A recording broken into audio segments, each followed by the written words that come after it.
My yard was peaceful until one day, someone put a swing set on it without my permission. When I asked them to remove it, they scoffed and said, "Why do you care? You don't even have kids." Furious, I contacted a lawyer, and when they were ordered to pay thousands in damages, they cried, but it was just a swing. I'm a 45-year-old woman living in a quiet neighborhood in Ohio. I've lived here for almost 12 years. I don't have kids. I'm not married. Just me and my old dog, Charlie, and a garden I take pride in. It's not some mansion estate or anything, just a normal house with a decent-sized backyard. That yard is my happy place. It's where I sip my morning coffee, pull weeds, and think about life. Until they showed up. About 6 months ago, the house next door sold. A young couple bought it, Scott and Dana Martin. They moved in with their 3 loud kids and a golden retriever that barked all the time. Whatever, I thought. Neighborhoods change. Kids make noise. I can deal. But then one Monday morning, everything went off the rails. I was standing in my kitchen making coffee, and out the window, something looked different. At first, I thought I was seeing things. Then I blinked again. No, there it was. A whole swing set in my backyard. And not a small one. I'm talking a full-blown wooden swing set. 2 swings. A mini climbing wall. A slide. A rope ladder. A little fort thing at the top.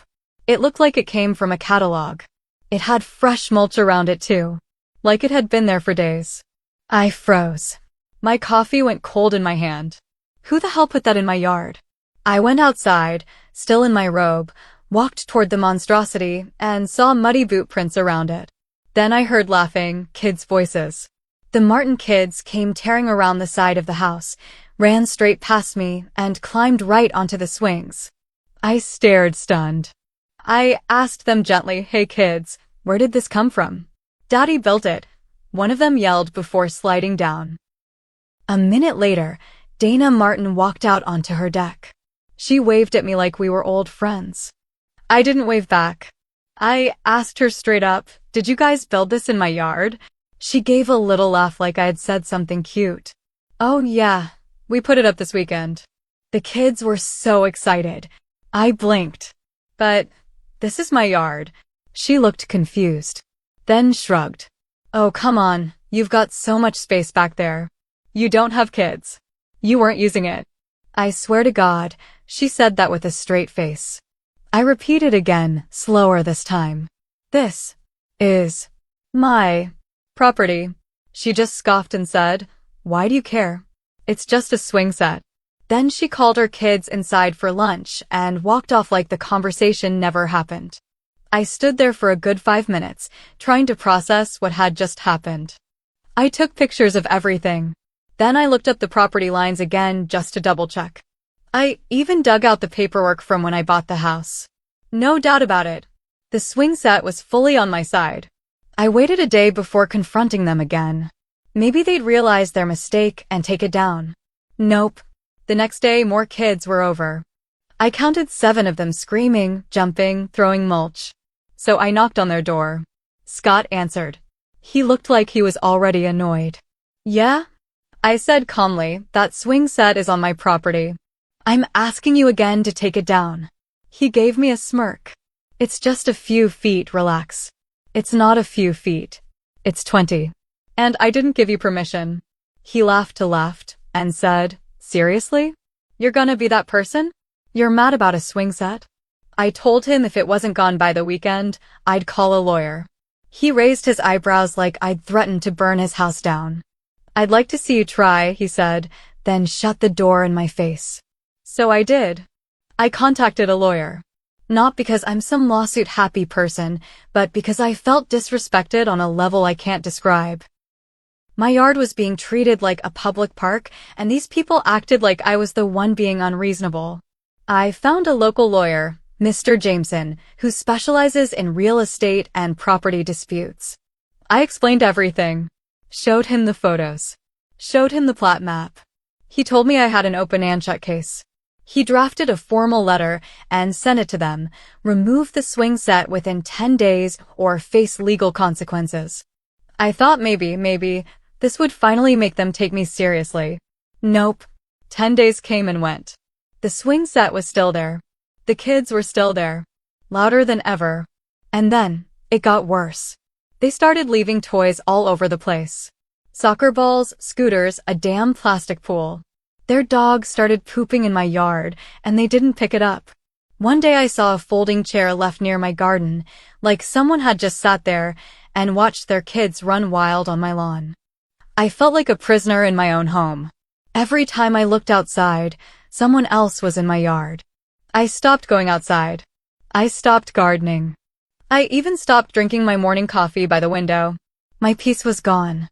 I called Mr. Jameson again. He said, "We're filing." And that's where things really started to explode. So we filed the lawsuit. It wasn't just for removal.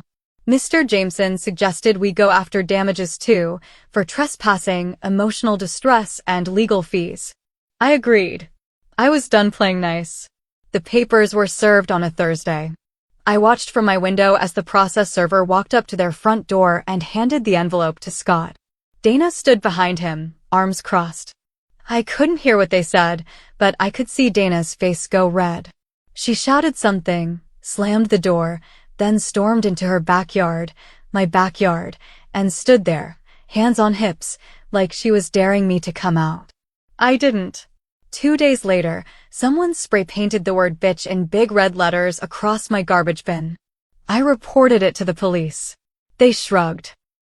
No cameras, no witnesses, not much we can do. I asked them to make a note of it anyway. I wasn't stupid. I knew who it was. The next week, my garden beds were torn up. Not fully destroyed, but stomped on, like someone had taken a walk through them in heavy boots. A few plants were missing. I cried that night. Not just because of the flowers, but because I knew this was now war. The Martins had money. Scott was some kind of manager at an insurance company, and Dana ran a home bakery business from their kitchen. They weren't struggling. But they didn't think they'd actually lose. At the first court hearing, Dana wore heels and a bright pink blazer and glared at me like I had slapped her kids. Scott kept whispering to her. They claimed in front of the judge that the swing set was barely on my property and that they assumed it was shared land. Mr. Jameson pulled out the property lines, satellite photos, timestamps, and more. The judge didn't look amused. But then came the twist I didn't see coming. Their lawyer stood up and said, "Actually, Your Honor, my clients have a document that shows a discrepancy in the fence placement dating back to 2009. We believe there may be grounds to challenge the true property line." What? That fence had been there since before I bought the house. I knew it was slightly crooked, but the plat map said clearly my land extended 5 feet beyond it. If they were trying to argue that my backyard wasn't actually mine, that was a whole different game. The judge looked at their lawyer and said he'd allow a land survey. I nearly choked. They were trying to pull a technicality to keep the swing set on my land. Suddenly, this wasn't just about a swing. It was about ownership, boundaries, control. I agreed to the survey, but I didn't trust them. Sure enough, a week later, a surveyor showed up, one they hired. He spent 2 hours pacing around the backyard, sticking little flags in the grass, measuring with tape, squinting at documents. Dana stood there the whole time, arms folded, smug as ever. 2 days later, they submitted his report. According to their survey, the swing set was only 6 inches over the line, not 20 feet like we claimed. I was livid. I asked Mr. Jameson if this was normal. He rolled his eyes. "That survey's garbage," he said. "We'll get our own guy." So we did. A licensed surveyor, no ties to either party. He did a full assessment, brought drones, digital equipment, the works. His report said the swing set was 22 feet into my land. Not even close. We brought that to the judge. Their lawyer tried to argue that surveys can vary and that they needed a third opinion. That's when the judge finally lost patience. She ordered a court-appointed surveyor to settle the matter once and for all. And in the meantime, the swing set stayed up. The kids kept playing. My dog started having stress diarrhea. I started sleeping with earplugs. My blood pressure went up. My therapist suggested meditation. Then came the fire pit. Yep, you read that right. About 3 weeks after the court-appointed surveyor came by, but before the final results were announced, I looked outside and saw smoke. Scott had dug a damn fire pit right next to the swing set. In my yard, a whole circle of chairs, fresh logs, even a metal grill cover. That night, they had friends over. Adults laughing, drinking, kids running around. The smell of burning would drifted into my bedroom window. I called the non-emergency police line. An officer came out, walked into the backyard, looked at the setup, and then walked back to the Martins' house. I watched the conversation from my window. 10 minutes later, he left. The fire kept burning. The next morning, I found a half-burned marshmallow on my back porch. I emailed Mr. Jameson again. We need to add more damages. He agreed. The next twist came a few days later when I got a letter, not from court, but from Child Protective Services. Apparently, someone, I wonder who, had filed a complaint that I had been taking photos of children and may pose a risk. My stomach dropped. I met with the caseworker. She was professional but clearly just checking boxes. I showed her the pictures I'd taken, swing set construction, property lines, etc. All with no kids visible. She nodded, made a few notes, and said, "Looks like this was a retaliatory report." I nodded. That's what I thought too. She closed her notebook. We get these a lot during property disputes. People weaponize the system. That scared me more than anything else. This wasn't just about property anymore. It wasn't just about noise or land or even respect. They wanted to ruin me. About a week after CPS cleared me, things got quiet. Suspiciously quiet. The swing set was still there. The fire pit was still there. But the noise stopped. No kids screaming. No parties. No chairs dragged into my yard. Nothing. It should have felt like a win. But instead, it felt like the calm before something worse. I was right. I came home from work on a rainy Thursday and found a letter taped to my front door. It was anonymous. No signature. Just typed words. "You should drop the lawsuit. You're not as safe as you think you are. Accidents happen." I just stood there, soaked in the rain, staring at those words. I called the police. They came out, took the letter, and filed a report. But again, no cameras, no witnesses. Could be a prank, the officer said. I started looking into security systems that night. Spent a ridiculous amount of money I didn't have on motion lights and cameras. Took a few days to set up, but once everything was in place, I felt a little better. Until the cameras caught something. 2 nights later, just past 1 a.m., my phone buzzed with a motion alert. I pulled up the live feed and saw a figure, hoodie, flashlight, sneaking into my backyard. They walked around for a few minutes, shined the light at the camera, then left. Nothing taken, nothing moved. Just looking. The police actually took that seriously. They made a note of the video and said they'd patrol more often. But again, no face. No ID. That same day, the court-appointed survey came back. And it confirmed everything we'd said from the beginning. The swing set, the fire pit, the mulch, the chairs, all of it was sitting deep in my yard. 21 feet over the property line. That should have been the end of it. But no. The Martins filed an appeal. Now they were claiming that the original plat map was incorrect, and they were demanding an official reassessment of land distribution between both houses. Their argument? Our clients feel they were misled during purchase. Mr. Jameson told me this was nonsense. Total delay tactic. But it meant more hearings. More stress. More months. Around this time, a local reporter reached out. Someone had leaked the story to the media, probably a neighbor, and now a small news site wanted to run a piece on the backyard swing set war. I didn't want to be involved, but they already had photos of the swing. They already knew names. It was happening with or without me. I gave a short statement. The article ran. It blew up more than I expected. Comments online were split. Some people said I was childless and bitter. Others said the Martins were entitled suburban nightmares. People shared it on Facebook. Even got picked up by a bigger news outlet 2 towns over. That's when my mailbox got smashed. And a week later, someone egged my house. And then, Someone posted my address on a parenting group on Facebook, accusing me of suing a family over playground equipment. I started getting letters, emails, some of them cruel. One of them called me a lonely hag. Another said I should move out if I hate families so much. I started parking in my garage with the door shut before I even got out of the car. But I wasn't giving up. Not after everything they'd done. Not after all the nights I cried alone in my house. Not after they tried to paint me like I was crazy, dangerous, or both. Mr. Jameson doubled down. We filed additional claims, defamation, harassment, emotional distress. We had camera footage. We had police reports. We had everything.